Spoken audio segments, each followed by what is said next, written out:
जो धनु है वो अग्नि तत्व की राशि है, मकर पृथ्वी तत्व की राशि है, कुंभ वायु तत्व की राशि है और मीन जल तत्व की राशि है। अब इसको एक छोटे से उदाहरण से समझने का प्रयास करेंगे कि इनका उपयोग हमें कैसे क्या करना होगा और कैसे समझेंगे। उदाहरण के रूप में हम यहाँ पर मंगल को लिख लेते हैं। मंगल हमारा अग्नि तत्व से भरा हुआ है, मंगल कह सकते हैं, सूर्य कह सकते हैं। अगर यही मंगल यहाँ पर 5 नंबर की राशि पर बैठा है तो 5 नंबर की राशि कैसी है? अग्नि तत्व की राशि है। मंगल का गुण कैसा है? एनर्जी से भरा हुआ, अग्नि से भरा हुआ। यानी कि अग्नि तत्व की राशि, अग्नि तत्व का ग्रह अग्नि तत्व की राशि में बैठा तो दोनों के गुण एक जैसे हैं। ये क्या करेंगे? उस व्यक्ति में उस गुण से संबंधित चीज़ों को बढ़ाने का पूरा प्रयास करेंगे। ये बात आपको पूरी तरीके से समझ में आ गई। अब इसी को दूसरे उदाहरण समझिए। यही मंगल अगर 5 नंबर की राशि पर न बैठ करके 4 नंबर की राशि पर बैठ जाता, तो अगर यही मंगल 4 नंबर की राशि पर बैठता तो मंगल के गुण कैसे हैं? अग्नि तत्व से भरे हुए। और जिस राशि पर ये 4 नंबर की राशि पर बैठा है उसके गुण कैसे हैं? जल से भरे हुए। यानी कि एक जल के कटोरे में आपने एक आग का टुकड़ा डाला तो उसके 2 गुण होंगे। पहला गुण ये होगा कि इस जल को वो गर्म करने का प्रयास करेगा। दूसरा गुण, ये जल इसके गुणों को कम करने का प्रयास करेगा।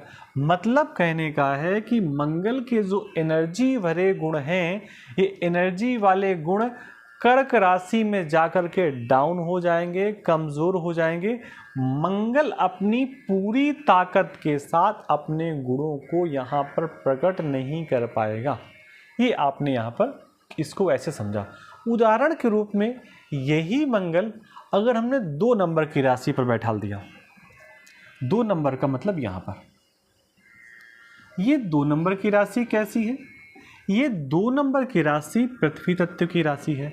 और पृथ्वी तत्व की राशि पर जब हमने अग्नि तत्व के गुणों से भरे हुए ग्रह को रखा तो आप बिल्कुल बेसिक समझिए, कोई पृथ्वी है, पृथ्वी नॉर्मल से ठंडी ही होती है, सामान्य होती गुणों से लेकर के, और उस पर आपने अग्नि का गोला रखा तो लंबे समय तक वो अग्नि प्रज्वलित होती रहेगी। ठीक उसी प्रकार अगर आपने इसी मंगल को 3 नंबर की राशि पर बैठा दिया तो 3 नंबर की राशि का गुण कैसा है?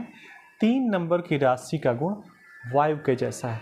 तो अगर आपने अग्नि तत्व के ग्रह को वायु तत्व की राशि पर बैठा दिया तो भी कोई बहुत बड़ा निगेटिव प्रभाव नहीं होगा। हम ये नहीं कह सकते कि मंगल अपने गुणों को नष्ट कर देगा। लेकिन आप अगर 4 नंबर की राशि की बात करो, 8 नंबर की राशि की बात करो, 12 नंबर की, उदाहरण के रूप में यहाँ 12 नंबर की राशि दिख रही, यहाँ पर आपने 1 मिनट के लिए मंगल को बैठा दिया। मंगल का जो गुण है वो अग्नि से भरा हुआ है और 12 नंबर की राशि का गुण जल से भरा हुआ है।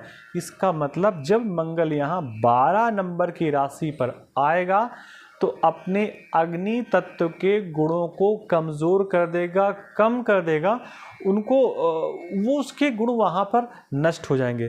तो यहाँ हमने अपने चार्ट में केवल एक चीज़ आज समझी कि अग्नि, पृथ्वी, वायु और जल 4 प्रकार की राशियाँ हैं और ग्रहों के भी अपने अपने अनुसार गुण हैं। उदाहरण के रूप में जैसे सूर्य है, सूर्य ग्रह अग्नि तत्व से भरा हुआ है। इसी में एक छोटा सा उदाहरण और लीजिए आप। जैसे चंद्रमा की बात करें तो चंद्रमा हमारा जो है वो जल तत्व से भरा हुआ है।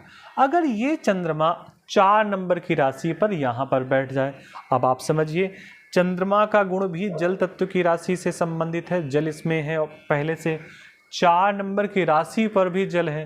तो जल तत्व की राशि पर जल तत्व से संबंधित ग्रह जब बैठेगा तो उसके गुण बढ़ जाएंगे, उसको अपने जैसा एटमॉस्फेयर मिल जाएगा और वो उसको कोई निगेटिव प्रभाव नहीं मिलेगा। लेकिन यही चंद्रमा अगर जाकर के 5 नंबर की राशि पर बैठ जाए, आप कल्पना करिए 5 नंबर की राशि कैसी है? अग्नि तत्व से भरी हुई राशि है। तो ऐसी अग्नि तत्व से भरी हुई राशि पर जब जल तत्व का ग्रह जाकर के बैठेगा तो जल क्या करेगा? जल क्या करेगा? पहली चीज तो जलेगा। कहाँ? अग्नि के संपर्क में आकर के।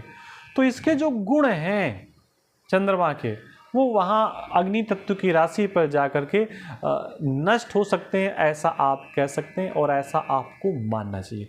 तो ये मैंने 2 उदाहरण बताए आपको कि जब अग्नि तत्व का ग्रह जल तत्व की राशि पर बैठेगा, जल तत्व का ग्रह अग्नि तत्व की राशि पर बैठेगा, तो ग्रहों के प्रभाव कैसे होंगे, ग्रह अपना गुण कैसे देंगे।